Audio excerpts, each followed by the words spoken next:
One of the most obvious victims of the almost global lockdown caused by the coronavirus pandemic is the oil market. The price for Brent crude oil, the most famous benchmark used for the commodity, has sold off from about $65 a barrel at the beginning of this year to less than $20 a barrel today.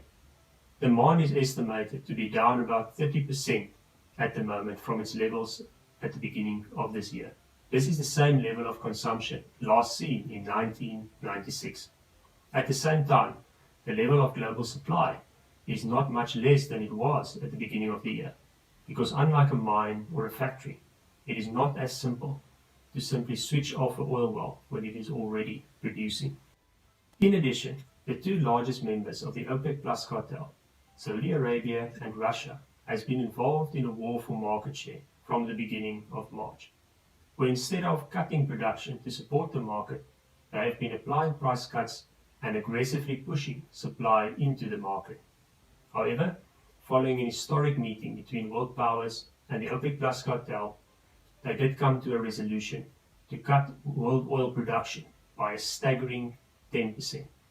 Unfortunately, despite this historic reduction, this is not expected to be enough to balance oil markets in the near term, with a key concern being the level of global storage available for all of the excess oil in the market at the moment.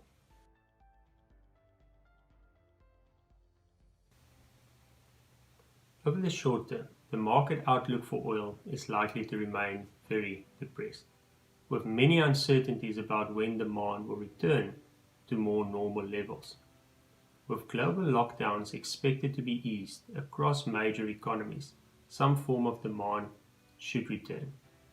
But with world travel that will remain limited and remote working policies that is likely to remain in place, demand should remain muted for at least the rest of this year. However, in a few years' time, we believe the events unfolding today will turn out to be very positive for oil markets.